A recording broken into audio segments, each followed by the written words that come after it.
Assalamualaikum warahmatullahi wabarakatuh.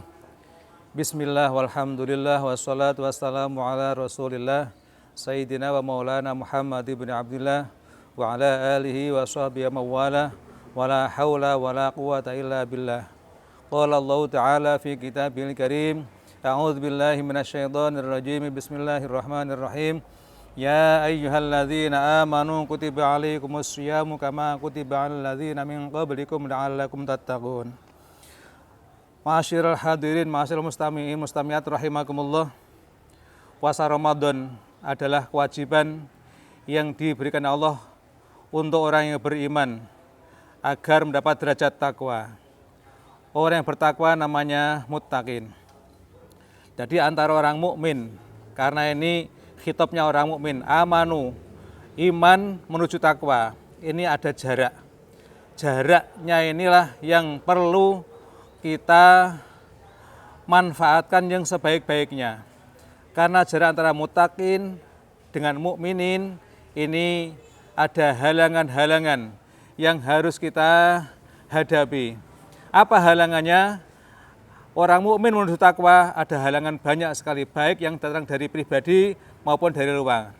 Yang dari pribadi adalah hawa nafsu, yang dari luar adalah setan dan iblis dan sebagainya.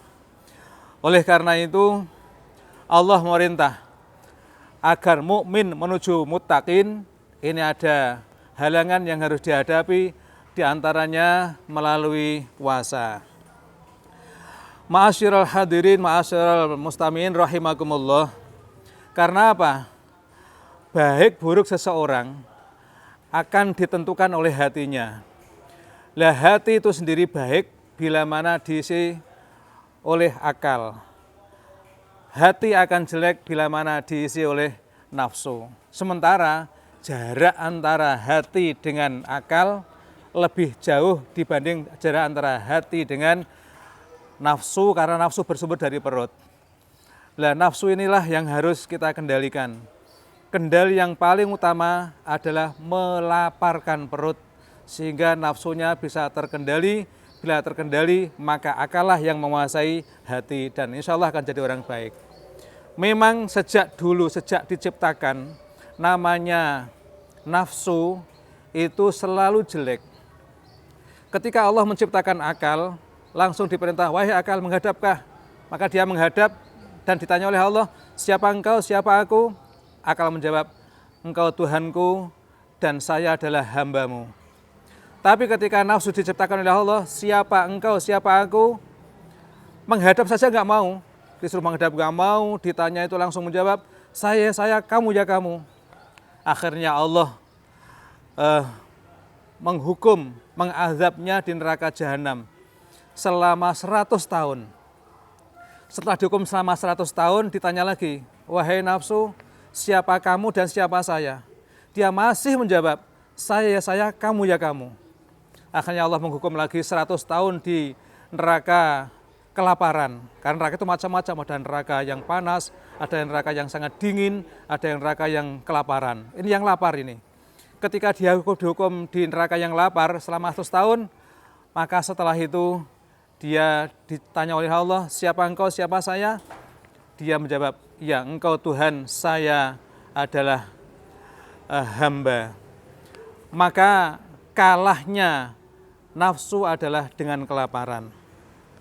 Oleh karena itu, agar manusia tidak sesat dan benar-benar sesuai dengan harapan Allah, karena Allah menciptakan Nabi Adam di surga, tentu Bani Adam semuanya diharapkan masuk surga lagi nanti di akhirat, maka Allah memberikan jalan, jangan sampai tersesat di perjalanan dunia ini. Biar gak tersesat bagaimana? Allah merintahkan supaya nafsu dikalahkan. Kalahnya nafsu tentu dengan puasa. Maka puasalah yang menjadi satu pintu yang menjadi jalan pendekatan secara rohani kita dengan Allah Subhanahu wa taala biar menjadi orang yang muttaqin. Hadirin ma'asyiral muslimin, muslimat, mustamin, mustamiat rahimakumullah.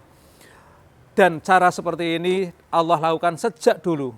Semua nabi diperintah oleh Allah berpuasa dalam rangka yang melaparkan diri. Nabi Adam dulu ketika sudah diterima tobatnya Allah, diperintahkan supaya berpuasa bahkan lamanya 30 hari 30 malam. Dan setelah itu diperintah berpuasa namanya Yaumus Sud pada hari-hari hitam, hari-hari gelap, yaitu tanggal 28, 29, 30 tiap bulan Hijriah. Nabi Dawud juga begitu, ada puasa namanya puasa Dawud, yaitu sehari puasa, sehari tidak, terus begitu. Ada lagi puasanya Nabi Musa. Nabi Musa itu diperintah oleh Allah sebelum kitab Taurat harus berpuasa. Mestinya 30 hari. Tapi setelah 30 hari, beliau belum diperintah oleh Allah untuk apa-apa, lalu beliau siwakan dulu, karena sudah kecutan mulutnya. Siwakan tanpa diperintah oleh Allah, akhirnya Allah menghukum lagi 10 hari lagi. Akhirnya namanya puasa jadi 40 hari.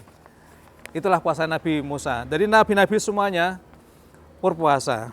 Tidak lupa Nabi Muhammad SAW, Nabi kita.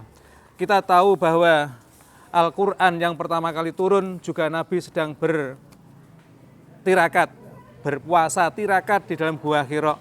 Sehingga dari situlah kita tahu semua Nabi berpuasa. Dan untuk kita semuanya sebagai umat Islam, diperintah oleh Allah biar hatinya bersih, biar bisa langsung menjadi orang yang muttaqin, diperintah supaya puasa minimal ini 1 bulan penuh di bulan Ramadan. Syukur ditambah lagi puasa-puasa sunat yang lain, sehingga benar-benar hati menjadi bersih dan bisa mencapai derajat muttaqin. Demikian yang bisa saya sampaikan. Assalamualaikum warahmatullahi wabarakatuh.